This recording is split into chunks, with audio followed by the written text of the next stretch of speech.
بسم اللہ الرحمن الرحیم۔ ناظرین کرام السلام علیکم ورحمۃ اللہ وبرکاتہ۔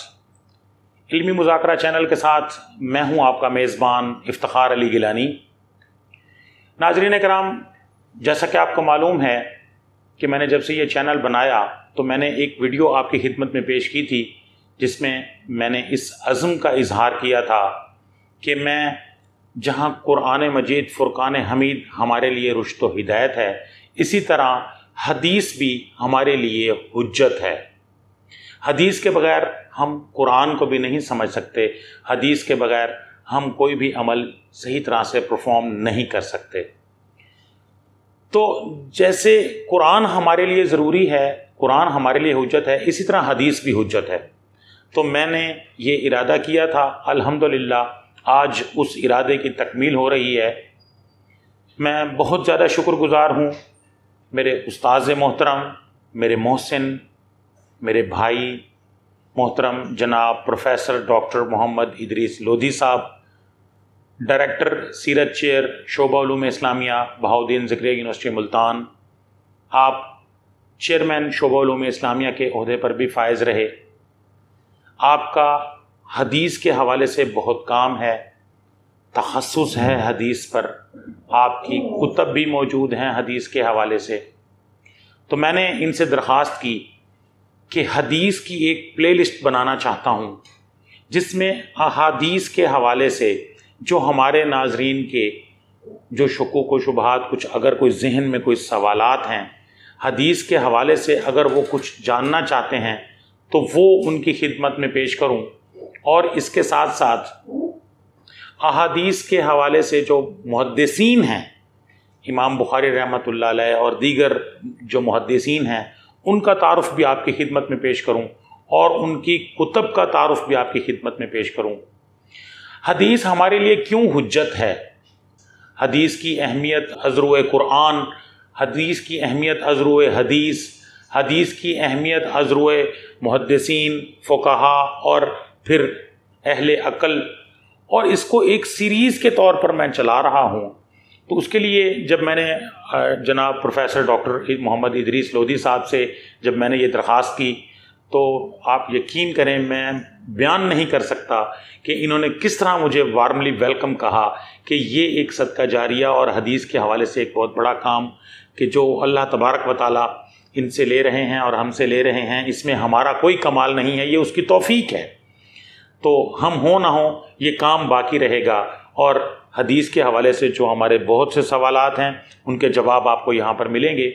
بات کے سلسلے کو آگے بڑھاتے ہوئے میں جناب پروفیسر ڈاکٹر ادریس لودھی صاحب کی طرف جاتا ہوں اور ان سے درخواست کرتا ہوں کہ آج ہمیں حدیث کی اہمیت ازرو قرآن میں حدیث کے حوالے سے جو آیات کو نزول ہوا اس بارے میں ہمارے ناظرین کو بتائیں۔ السلام علیکم ڈاکٹر صاحب۔ وعلیکم السلام ورحمۃ اللہ وبرکاتہ۔ ڈاکٹر صاحب، سب سے پہلے تو میں آپ کا شکر گزار ہوں کہ آپ نے مجھ ناچیز کی اس دعوت کو قبول کیا، اور ہمارے علمی مباحثہ چینل پر حدیث کے حوالے سے جو پلے لسٹ بنی ہے اس میں آپ ایک جو حدیث کی سیریز دے رہے ہیں، تو یہ میں نہایت ممنون ہوں آپ کا۔ تو آج کا جو ہمارا موضوع ہے حدیث کی اہمیت ازرو قرآن، اس پر ہمارے ناظرین کو کچھ بتائیں۔ بسم اللہ الرحمن الرحیم، الحمدللہ رب العالمین والصلاة والسلام علی خاتم النبیین۔ میرے عزیز القدر برادر، میرے چھوٹے بھائیوں کی طرح مجھے عزیز ہیں جناب محترم افتخار علی گیلانی صاحب، ان سے درینہ تعلق ہے میرا۔ تو مجھے بڑی خوشی ہوئی جب انہوں نے مجھ سے یہ بات شیئر کی کہ وہ اس طرح ایک سیریز، علمی سیریز شروع کرنا چاہتے ہیں۔ تو اس حوالے سے آج کی ہماری یہ پہلی نشست ہے، اور میں کیونکہ حدیث اور سیرت کا ادنا سا طالب علم ہوں، اس پر مطالعہ بھی اللہ تعالیٰ کی توفیق سے ہوتا ہے، لکھتا بھی ہوں، سوچتا بھی ہوں۔ تو الحمدللہ بڑی خوشی ہے کہ ہم انشاءاللہ یہ باتیں ایک دوسرے سے شیئر کریں گے۔ سب سے پہلے میں یہ عرض کر دوں کہ حدیث شریف جو ہے یہ ہمارے لیے بہت ہی ابتدائی بات یہ ہے کہ لا الہ الا اللہ قرآن ہے، محمد رسول اللہ حدیث ہے۔ سبحان اللہ۔ جس طرح کوئی شخص صرف لا الہ الا اللہ پڑھنے سے مسلمان نہیں ہوتا، اہل کتاب یہود و نصارہ لا الہ الا اللہ پڑھتے ہیں، ان کا کلمہ طیبہ ہے یہ، لیکن اس کے آگے محمد رسول اللہ نہیں ہے۔ بے شک۔ تو جب ہم نے محمد رسول اللہ کہہ دیا رسول اللہ صلی اللہ علیہ وسلم کو اپنا آئیڈیل مان لیا، اپنا ہادی مان لیا اور دل سے یقین کر لیا، زبان سے اقرار کر لیا، تو پھر عقل نقل اور شریعت کی روح سے ہم اس بات کے پابند ہیں کہ ہم آپ کی لائی ہوئی تعلیمات کے ایک ایک جز پر عمل کریں، اسے سمجھیں اور اسے اپنی زندگی کا حصہ بنائیں۔ یہیں سے پھر یہ سلسلہ حدیث کے ساتھ ٹچ ہو جاتا ہے۔ حدیث عربی زبان کا لفظ ہے، اور جب تک کسی لفظ کے اپوزٹ پر غور نہیں کریں گے اس کی صحیح معنی ہم نہیں سمجھ سکیں گے۔ عربی زبان کا مقولہ ہے کہ تعرف الاشیاء بأضدادہا، کہ چیزیں اپنی ضد سے پہچانی جاتی ہیں۔ حدیث کا اپوزٹ ہے، اس کا متضاد ہے قدیم۔ حدیث کا معنی نئی بات، نیا واقعہ، اور قدیم کا معنی گزری ہوئی چیزیں، گزری ہوئی باتیں۔ تو رسول اللہ صلی اللہ علیہ وسلم کی ہر بات، ہر فعل چونکہ دین اسلام اور شریعت کے لحاظ سے ایک نئی بات ہوتی تھی، اس میں تکمیل ہوتی تھی، اس میں اضافہ بھی ہوتا تھا، اس کی اصلاح بھی ہوتی تھی، اس کی تنسیخ بھی ہوتی تھی۔ تو اس لیے یہ اب اصطلاح میں یہ لفظ حضور صلی اللہ علیہ وسلم کے قول، فعل اور تقریر کے لیے مخصوص ہو گیا۔ ویسے اللہ تعالیٰ نے قرآن حکیم کے لیے بھی حدیث کا لفظ استعمال فرمایا، فَبِأَيِّ حَدِيثٍ بَعْدَهُ يُؤْمِنُونَ، کہ اب اس قرآن کے بعد اور ایسی کون سی بات رہ جاتی ہے کہ جس پر تم ایمان لاؤ گے۔ تو حدیث کے لیے، حدیث کا لفظ حضور صلی اللہ علیہ وسلم کی اب قول کے لیے جو کچھ آپ نے فرما دیا، فعل جو کچھ آپ نے کر کے دکھا دیا، اور تقریر وہ عمل ہے کہ جو آپ کے سامنے کیا گیا اور آپ نے کم از کم اس سے منع نہیں فرمایا، اور اگر آپ نے وربلی اسے پسند فرما لیا پھر تو بدرجہ اتم ہمارے لیے حجت ہے، لیکن اگر آپ نے اسے منع نہیں فرمایا تو آپ کی خاموشی بھی امت کے لیے قانون کا درجہ رکھتی ہے۔ بے شک۔ تو اس کی بہت سی مثالیں دی جا سکتی ہیں۔ مثال کے طور پر رسول اللہ صلی اللہ علیہ وسلم مینا میں نماز ادا فرما رہے ہیں، صحابہ بھی ساتھ ہیں اور آپ امامت فرما رہے ہیں، تو عبداللہ بن عباس رضی اللہ تعالیٰ عنہ تشریف لاتے ہیں اور بعض صفوں کے آگے سے گزرتے ہیں، تو حضور نے انہیں منع نہیں فرمایا نماز ختم ہونے کے بعد، کیونکہ وہ امام کے آگے سے نہیں گزرے۔ بوقت ضرورت مسجد میں صف کے آگے سے گزرنا جائز ہے، امام کے آگے گزرنا جائز نہیں ہے، کیونکہ امام پوری جماعت کا ضامن ہوتا ہے۔ بالکل۔ اسی طرح ایک اور مثال بھی ہے کہ ایک شخص نماز میں شامل ہوا اور اس نے سمع اللہ لمن حمدہ کے ساتھ یا تکبیر تحریمہ اللہ اکبر کے ساتھ حمدن کثیرن طیبن مبارکن فی کے الفاظ کا اضافہ فرما دیا۔ نماز کے بعد رسول اللہ صلی اللہ علیہ وسلم نے ارشاد فرمایا کہ ایکم متکلم، کہ کون شخص تھا جس نے یہ کلمات ادا کیے؟ فارم القوم، لوگ خاموش ہو گئے، سمجھے کہ شاید کچھ غلط یا کوئی نامناسب وقت پر، بات مناسب ہے لیکن وقت مناسب نہیں تھا۔ جی۔ تو تیسری مرتبہ جب حضور نے فرمایا کہ لم یقل باسن، کہ اس نے کوئی غلط بات نہیں کہی، کون ہے؟ تو اس شخص نے کہا یا رسول اللہ یہ میں نے جسارت کی ہے کہ لاشعوری طور پر میری زبان پر یہ الفاظ جاری ہو گئے۔ تو رسول اللہ نے فرمایا کہ میں نے بیک وقت 12 فرشتوں کو دیکھا جو تیری اس نیکی کو لکھ رہے تھے۔ سبحان اللہ۔ تو ناظرین محترم، یہ جو حدیث تقریر ہے یہ اسلام میں عقل کی قدر و قیمت اور اہمیت کو بھی اجاگر کرتی ہے۔ حضور نے نہیں فرمایا تھا اس شخص کو کہ آپ اس طرح کلمات کا اضافہ فرمائیں، لیکن اس نے اپنی ایک خداداد عقل کی روشنی میں، جو شریعت کی روشنی میں، حضور کی تربیت کی روشنی میں جو عقل تشکیل پائی تھی، اس حوالے سے یہ کلمات ادا کر دیے۔ حضور نے اسے اپریشیٹ فرما لیا اور شریعت میں وہ مستقل حدیث کا حصہ بن گیا، حدیث تقریر سے کہا جاتا ہے۔ اور بھی بہت سی اس کی مثالیں دی جا سکتی ہیں، تو انشاءاللہ گفتگو کے ساتھ ساتھ ہم اس پر بات کریں گے۔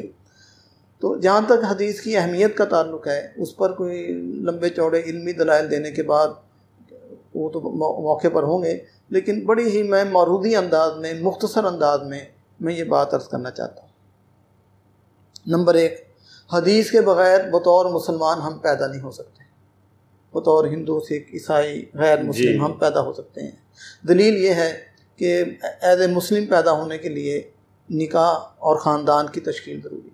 بالکل۔ قرآن حکیم میں نکاح کا حکم ہے، فانکحوا ما طاب لکم من النساء مثنی وثلاث ورباع، لیکن یہ کہ نکاح کے واجبات کیا ہیں، نکاح کے فرائض کیا ہیں، نکاح کے مفاسد کیا ہیں، کن لفظوں سے نکاح منعقد ہوتا ہے، کن سے نکاح فسخ ہوتا ہے، یہ کون بیان کرے گا، کون بتائے گا؟ سبحان اللہ۔ یہ قرآن کے بحاف پر اللہ رب العزت کے بہاف پر رسول اللہ صلی اللہ علیہ وسلم ارشاد فرمائیں گے. اور یہ منصب بھی اللہ تعالیٰ نے جس طرح آپ کو منصب رسالت عطا فرمایا، اس طرح منصب وضاحت، قرآن کی وضاحت کا منصب بھی حضور کو اللہ نے عطا فرمایا. سبحان اللہ. سورہ نحل میں آیت نمبر 44 ہے، پارہ نمبر 14 کے اندر، وَأَنزَلْنَا إِلَيْكَ الذِّكْرَ لِتُبَيِّنَ لِلنَّاسِ مَا نُزِّلَ إِلَيْهِمْ وَلَعَلَّهُمْ يَتَفَكَّرُونَ. اے نبی، یہ نصیحت والی کتاب ہم نے آپ پر نازل کی تاکہ آپ اسے لوگوں کے سامنے کھول کر بیان کر لیں کہ کیا نازل کیا گیا ہے، اور تاکہ لوگ خود بھی غور و فکر سے کام لیں. اب وَأَنزَلْنَا إِلَيْكَ ذکر، یہ قرآن ہے، لِتُبَيِّنَ لِلنَّاسِ مَا نُزِّلَ إِلَيْهِمْ، حضور کھول کر بیان کر دیں گے تو یہ حدیث ہے. وَلَعَلَّهُمْ يَتَفَكَّرُونَ، لوگ فکر سے کام لیں گے، یہ فقہ اسلامی. سبحان اللہ. یہ ہے قرآن حکیم کی جامعیت کہ ایک مختصر سی آیت میں تینوں ماخذ قانون بیان کر دی. سبحان اللہ. اب نکاح دیکھ لیں، نکاح کے فرائض، نکاح کے واجبات، نکاح کے ارکان، نکاح کی شرائط، یہ کیا ہیں؟ قرآن میں تو نہیں ہے. لِتُبَيِّنَ لِلنَّاسِ، پیغمبر بتائیں گے کہ نکاح کیسے منعقد ہوگا، پھر مسلم فیملی تشکیل پائے گی، پھر عہد مسلم انسان پیدا ہوگا. پھر پیدا ہونے کے بعد عہد مسلم ہم زندہ نہیں رہ سکتے حدیث کے بغیر. اگر انسان صحت مند نہیں ہے، روزہ نہ رکھے، مالدار نہیں ہے، زکوٰۃ فرض نہیں ہے، حج فرض نہیں ہے، لیکن نماز تو سکرات شروع ہونے سے پہلے تک نماز فرض.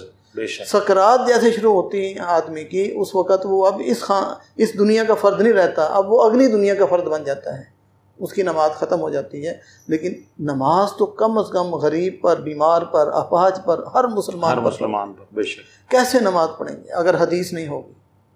پھر ایسا کر لیتے ہیں کہ قیام میں تشہد پڑھ لیں گے، التحیات للہ والصلوات والطیبات، تشہد میں بیٹھ کے سورہ فاتحہ پڑھ لیں گے، ٹھیک ہے جی، اور السلام علیکم رحمۃ اللہ سے نماز شروع کر دیں گے، اللہ اکبر پر نماز ختم کر دیں گے.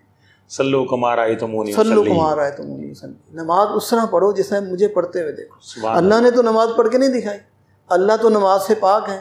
اللہ نے حج کر کے نہیں دکھایا، کس نے کر کے دکھایا حج؟ اللہ کے نبی. زکوٰۃ کس نے ادا کر کے دکھائی؟ نکاح کس نے کر کے دکھایا؟ بچوں کی اللہ تو بچوں سے پاک ہیں، اللہ تو نکاح سے پاک ہیں. نکاح کس نے کیے؟ بچے کس نے پرورش کیے؟ بچوں کی تربیت کس نے کی؟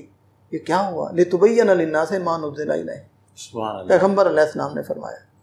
اور تیسری بات میں نے عرض کی کہ بطور مسلمان مر بھی نہیں سکتے. جنازہ صرف مسلمان کا ہے.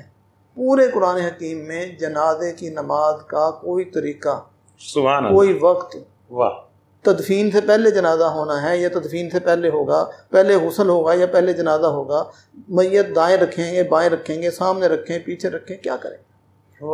دین کھیل بن جائے گا، دین نہیں رہے گا. وہ کیسا دین ہوگا جس میں محمد رسول اللہ نہیں ہوں گے صلی اللہ علیہ وسلم؟ وہ کیسی شریعت ہوگی جس میں رسول اللہ نہیں ہوں گے؟ آپ دیکھیں، میں تھوڑی سی مثال دینا چاہتا ہوں. وہ کیسا انگلش لٹریچر ہوگا جس میں شیکسپیئر نہیں ہوگا؟ وہ کیسا اردو ادب ہوگا جس میں غالب کا کلام نہیں ہوگا، اقبال نہیں ہوگا، فیض نہیں ہوگا؟ وہ کیسا فلسفہ یونان ہوگا جس میں ارسطو، افلاطون کے اقوال نہیں ہوں گے؟ یہ تھوڑا سا ہم معمولی سی عقل سے بھی کام لیں، اسی پر آپ قیاس کر لیں کہ وہ کیسا اسلام ہوگا، وہ کیسی شریعت ہوگی، وہ کیسا دین ہوگا جس میں محمد عربی صلی اللہ علیہ وسلم نہیں ہوگا. دین اسلام کی، ایمان کی جو تمام فقہا کے مابین متفقن علیہ تعریف ہے، اس میں ہمارا ایمان آخرت پر، کتابوں پر، فرشتوں پر، سب پر ہے. لیکن دین اسلام اور ایمان کی ڈیفینیشن میں رسول اللہ کے علاوہ کسی ہستی کا ذکر ہی نہیں ہے. الایمان لغت تصدیق، لغت میں ایمان تصدیق کو کہتے ہیں. وشرعاً تصدیق ما جاء نبی صلی اللہ علیہ وسلم عن ربہ، اور شریعت میں ایمان اس چیز کو کہتے ہیں کہ جو حضور کریم اپنے رب کی طرف سے لے کر آئے. اب حضور ہیں تو ایمان ہے، حضور ہیں تو شریعت ہے، حضور ہیں تو دین ہے، حضور ہیں تو اسلام ہے. اور حضور اب بنفس نفیس تو ہمارے درمیان موجود نہیں ہے. وَإِنَّكَ مَيِّتٌ فَإِنَّهُم مَيِّتُونَ، اے نبی آپ پر بھی وفات طاری ہوگی، ان پہ بھی وفات طاری ہوگی. اور قانون قدرت بھی نہیں ہے کہ کوئی نبی ہمیشہ کے لیے امت میں رہے.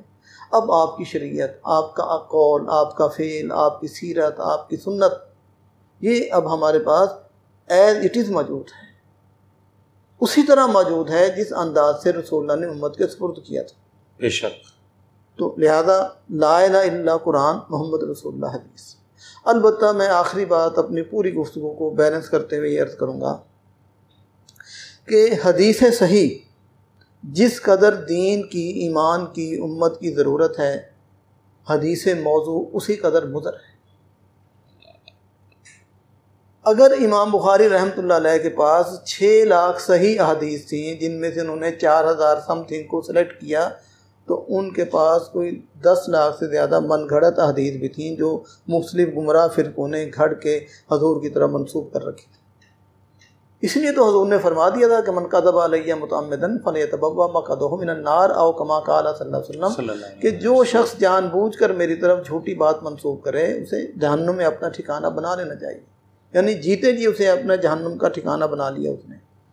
تو موضوع حدیث کی نفی اتنی ہی ضروری ہے جتنی کہ کلمہ میں لا الہ کی نفی ضروری ہے کہ اللہ کے سوا کوئی نہیں، اور صحیح حدیث پر عمل اتنا ہی ضروری ہے جتنا کہ الا اللہ کہنا ضروری ہے۔ بے شک پہلے نفی ہے، عربی زبان کا سٹائل اور اسلوب یہ ہوتا ہے کہ جب کسی چیز کی نفی کرنی ہو شدت کے ساتھ، کثرت کے ساتھ، تسلسل کے ساتھ، تو پہلے اثبات کے اور پھر نفی اور اثبات۔ لا الہ معبود ہے ہی کوئی نہیں، بالکل الا اللہ، اللہ کے سوا۔ تمام غیر اللہ کی جڑ کاٹ دی اور اللہ کا ثبوت ثابت کر دیا۔ تو اسی طرح تمام موضوع حدیث یک قلم منسوخ ہے، یک قلم منسوخ ہے۔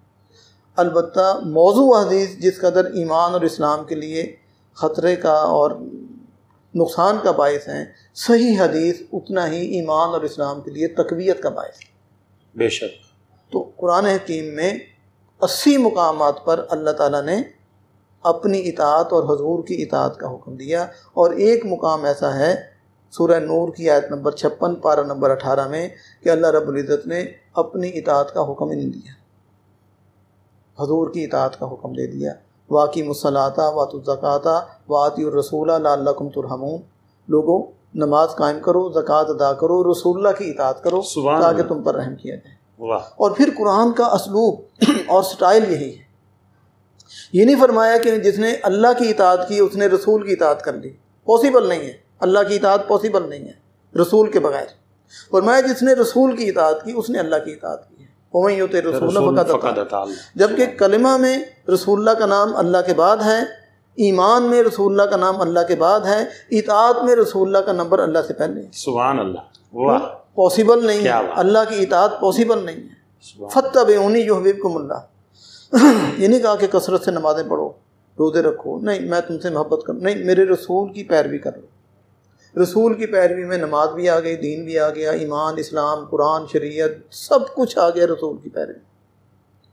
تو رسول کی پیروی کیسے پاسبل ہے حدیث کے بغیر، سیرت کے بغیر؟ وَمَا يَنطِقُ عَنِ الْهَوَىٰ، مَا يَنطِقُ عَنِ الْهَوَىٰ إِنْ هُوَ إِلَّا وَحْيٌ يُوحَىٰ۔ تو یہ پاسبل نہیں۔ بہت سے لوگ جیسے گیلانی صاحب نے بتایا کہ ان کے دلوں میں شکوک و شبہات ہیں۔ شکوک و شبہات کی 2 وجوہات ہوتی ہیں، ایک وجہ ہوتی ہے جہالت، ایک وجہ ہوتی ہے ڈھٹائی۔ ٹھیک ہے، جہالت کا تو علاج ہو سکتا ہے کہ آدمی پڑھ لے، فَاسْأَلُوا أَهْلَ الذِّكْرِ إِن كُنتُمْ لَا تَعْلَمُونَ، ڈھٹائی کا علاج نہیں ہو سکتا۔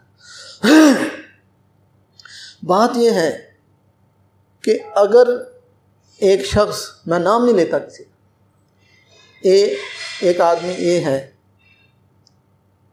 اس کی بات میں آ کر ہم حدیث کو نہیں مانتے، تو ذرا تصور کریں کہ دین میں حجت حضور کی ذات نہیں ہے، اس اے کی ذات جو ہے یا بی کی ذات جو ہے وہ حجت ہے۔ اے بی سی جو بھی ہے وہ حضور کی بات نہیں مانتا، ہم اس کی بات نہیں مانتے۔ اقبال نے توحید کا جو تصور دیا اس میں کیا ٹیکنیکل اصول، عقلی اصول کیا پیش کیا؟ تیری نگاہ میں ثابت نہیں خدا کا وجود، میری نگاہ میں ثابت نہیں وجود تیرا۔ سبحان اللہ۔ تو خدا کو نہیں مانتا، میں تیرے وجود کو نہیں مانتا۔ جب خدا کا انکار پاسبل ہے، معاذ اللہ ثم معاذ اللہ، تو تیرے وجود کا انکار تو اس سے کہیں زیادہ آسان ہے۔ جب حضور کی بات نگلیکٹ ہو سکتی ہے ان لوگوں کے مطابق، تو پھر ان لوگوں کی بات تو بدرجہ اتم نگلیکٹ ہو سکتی ہے۔ تو اس لیے قرآن حکیم کا منشا یہی ہے۔ کہیں بھی اللہ نے 3 باتیں قرآن میں 2 باتیں جو ہیں اللہ تعالیٰ نے قرآن میں ہمیشہ اکٹھی بیان کی ہیں، 2 باتیں ہمیشہ اکٹھی بیان کی۔ جہاں اللہ کی اطاعت کا حکم وہاں حضور کی اطاعت کا حکم۔ اطیعوا اللہ واطیعوا آتی الرسول. اللہ واتی رسول. جہاں اپنے شکر کا حکم دیا وہاں والدین کی شکر گزاری کا حکم دیا. ان اشکر لی ولوالدیک، دیکھ میرا شکر گزار بن، اپنے والدین کا شکر گزار بن.